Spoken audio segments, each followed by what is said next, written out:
Today we are focusing on how to boost flavor in food without adding salt. Sodium is an essential mineral that our body needs. It helps control blood pressure and maintain normal fluid balance. Many people are not aware that most foods contain natural sodium. As a result, there's no need to add salt to boost flavor. There are healthy alternatives. Eating too much sodium can cause high blood pressure, which increases the risk for stroke, heart disease, and kidney disease. So how much sodium is in a pinch of salt? On average, a pinch is about 1/8 of a teaspoon, which contains about 300 milligrams of sodium.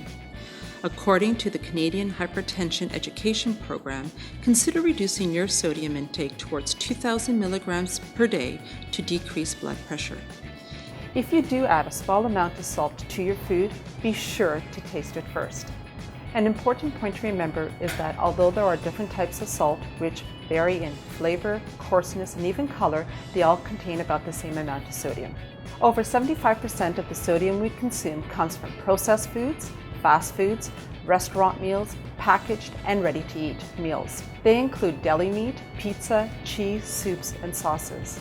Even bakery items, breads, and most breakfast cereals contain sodium, although they may not taste salty. Not to worry, there are lots of lower sodium alternatives that we can add to flavor our foods. We are going to feature some recipes and tips that will enhance flavor without using salt. Let's get started.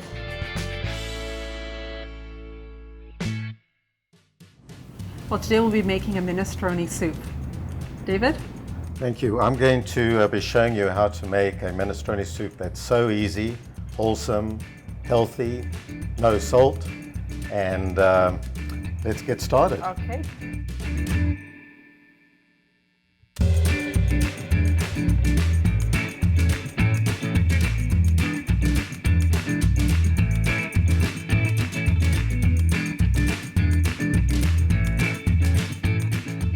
So we're going to start off with sauteing some Spanish onion. So olive oil is a great addition. It's sodium free and it gives your food a great boost of flavor. And now we're just really going to add all the ingredients pretty much at one time.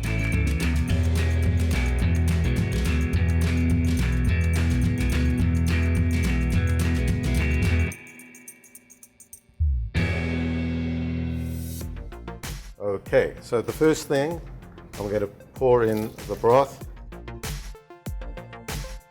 But I'm going to water it down a little bit. Fresh tomatoes. Look how easy it is. You can do this at home yourself. Absolutely. So this is great. You want color. And so you're using lots of color here. And remember when you're having vegetables, not to shy away from frozen vegetables either, right? Because there's no sodium in frozen vegetables for the most part.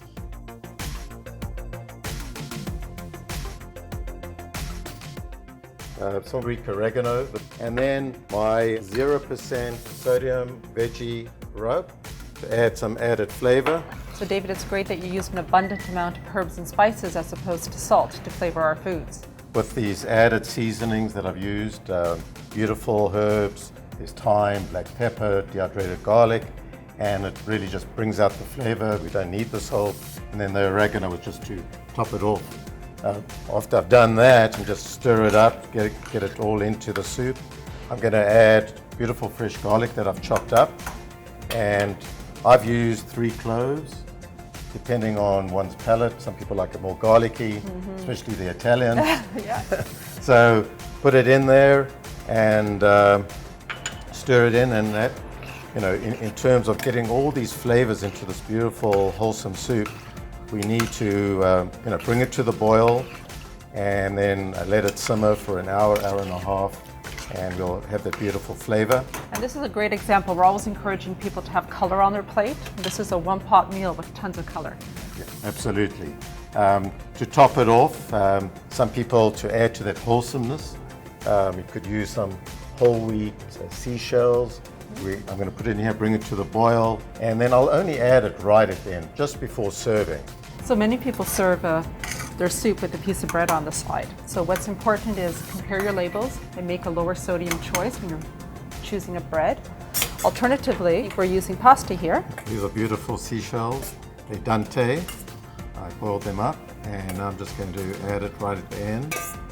And pasta has no sodium, so this is a great way to make it more substantial without sodium. Yeah, this makes it real wholesome. So, you know, make a bowl for both of us, and then you can be the judge. It smells delicious. But as you can see, it's not very watery either. I mean, it's the veggies, there's that veggie broth, but you can smell those herbs coming through.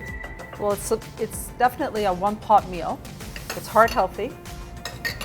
There we are. Enjoy, everybody. Thank you, David.